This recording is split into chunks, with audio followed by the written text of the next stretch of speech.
Hi, my name is Tiffani. I'm graduating after 2 years into the program, so I wrote a love letter to girls right now. So here's a love letter to girls right now. Okay. Okay. 1. Last year, we stood in a circle and held hands in these exercises we do before chapters. They told us it was called Pass the Pulse. They told us to close our eyes, and I feel the girl next to me squeeze my hand like a heartbeat. I feel it channeling through my entire body in a millisecond, the heartbeat, before I, too, pass it on. It would have been so easy for a malicious someone to disrupt the chain, keep the heartbeat for themselves, but nobody did. And I felt part of a body, a collective heart, beating as one, a chant, I am, I am, I am. 2. When I had to read what I thought was a heartbreaking piece about a failed relationship that I broke, waves of laughter came from the audience. These waves and the praise afterwards confused me because I did something wrong in this relationship, and I threw my guilt into this piece. But then I realized that they understood and that they were the victim or the perpetrator of idealization at one point. They reached a point where they could laugh at the experience, and to realize that such a point existed, that my writing could bring back memories people had, that this community is so full of empathy was humbling and was lovely. 3. I helped host the first, hopefully, annual Cringe Fest. To prepare, Sarah wrote hilarious Girls Right Now fan fiction involving a certain Sharon Discovery. Manen brought back her middle school Avatar fan fiction, and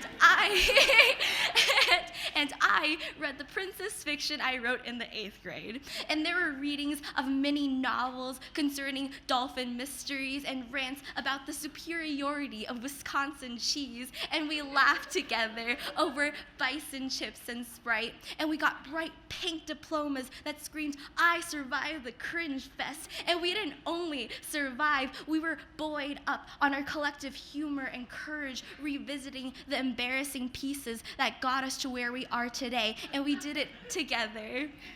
4.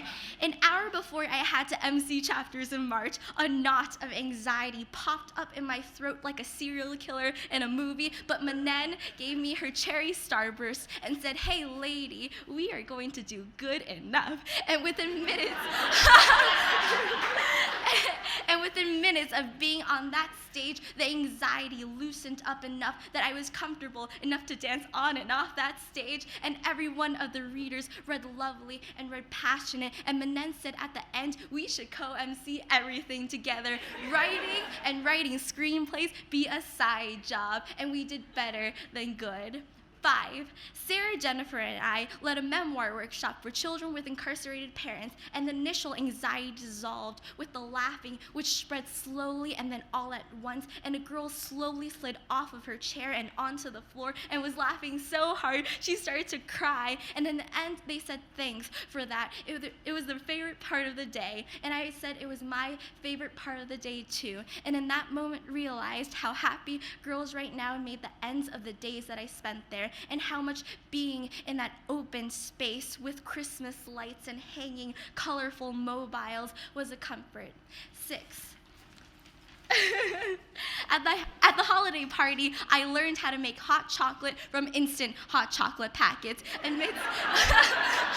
amidst karaokeing and dancing to sappy holiday songs. 7. We come in early for monthly youth board meetings and spend an hour eating most of the munchkins and dipping chips into sauce while video chatting with someone Ida met over Tumblr. 8. An hour ago or so, all of us stood on this stage, squeezing each other's hands, passing something completely intangible around, like I am part of something. And I thank you from my very heart for the opportunity to be so part of something, and for being given the opportunity to push myself and push against that knot of anxiety. Your laughter and your companionship and your faith and your love loosened that knot and nudged it off and encouraged me, allowed me to flower. Thank you for that, and I love you, all of you, for that.